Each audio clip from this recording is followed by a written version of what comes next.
Good day, everyone. I'm Floyd Tablanminio Marfa, the owner or founder of Farm Factor Mo. So, sabay-sabay po natin silipin ang ating available na unit ngayong December. So, meron po tayong 12 units na available dito sa ating showroom.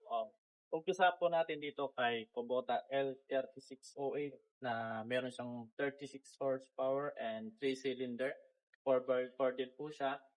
At ang working hours na po ay 163 only. So sa pangalawa po nating unit, ang Kubota L1518, 2022 year model po. 50 horsepower, 4 cylinder, and 4 wheel drive na rin po siya.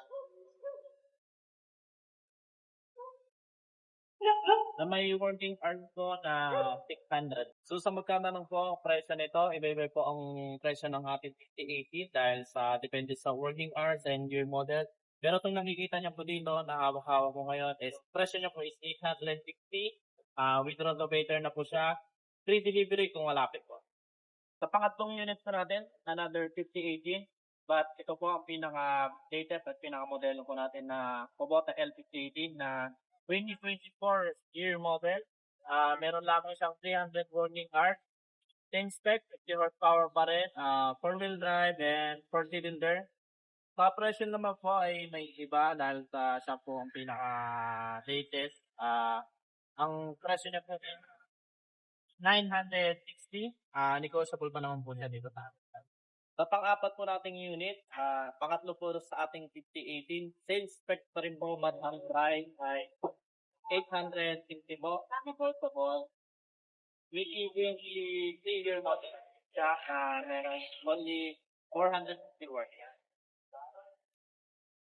Sa panglima po nating unit, ika-apat sa ating 5080. This time, meron ng packet loader. 5018 po rin po siya, pero 2023 year model din po. Ang presyo naman po nito is 1 million downtime. Negotiable pa rin po. Lalo natin papa. Pang-anim po na unit natin, ikalan mo po sa 5018. Dito naman po with dozer ka. Ang purpose naman po nito is papanglata. Unlike sa market owner natin ay pang bako para sa bako. Dito naman po pang turoy. 5018 din po. Lahat po pwedeng lagyan ng download. Tataon na po nga itong BTV natin. Meron mong pangalan kung ito 4018, 30 pwede rin po palagyan ng dozer or di kaya bucket loader. Ang presyo naman ito, parehong taktik na sa ating with bucket loader. 1,050,000 po, negotiable din.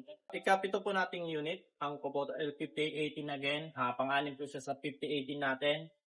So, ordinary, papapalit nyo po, wala siyang dozer, wala siyang loader. So, presyo po natin dito is 860. Pinalitan na po natin ng brand new tire sa Nakan. Working hours po nito ay nasa 600 plus po. This time, meron po tayong nag-iisang Star Plus Japan, ang Kubota L22DT.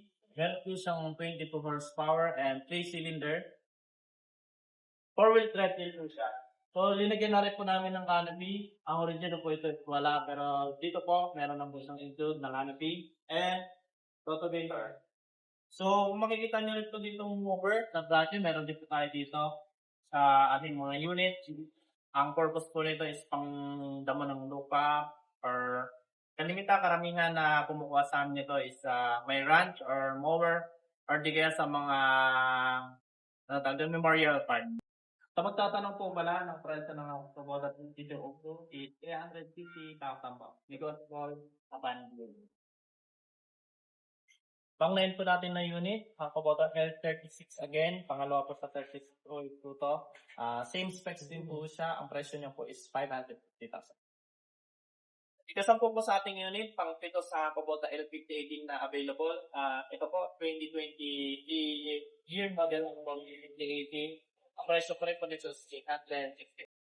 So, mapapansin nyo mga ba, marami po tayong 5018. Ito po kasi pinaka best seller natin and fast moving ng mga pinakalas po natin ng top bar na available ang Kubota L4080. Nag-iisa lamang po siya dahil nasold na po yung kasabay niya. Brand new na po lahat ng mga bulong niya. Ang specs naman po niya is 40 horsepower, 3-cylinder and 4x4 four-wheel drive. Slightly is only, meron lamang po siyang 500 working hours. So, ang presyo po niya is 680,000. Negotiable upon viewing, free shipping kung malapit lang po kayo. With 1 month warranty with tax namin na unit. So, yun lamang po sa mga tractor link. Maraming salamat. Ika-12 po natin ng unit, ang Kubota DC70 plus PH na may 70 horsepower and 1,000 working hours. Ang presyo po nito is 550,000. Ayan po. Yan po, pinaka-last natin na unit available. Hindi po siya kabilang sa tractor dahil ito po is harvester. Yan po. So yun mga boss, natunghayan niyo po ang ating mga available na unit dito sa ating shop. Kung umabot kayo hanggang dulo, umabot kayo dito sa video na to, maraming salamat and please subscribe our YouTube channel, Farm Tractor Po Vlog. Meron din tayong page na Farm Tractor Po. Follow nyo na rin ang aking Facebook account na Toy Marpa, Toy Marpa. So yun lamang po. Advance Merry Christmas po sa akin na.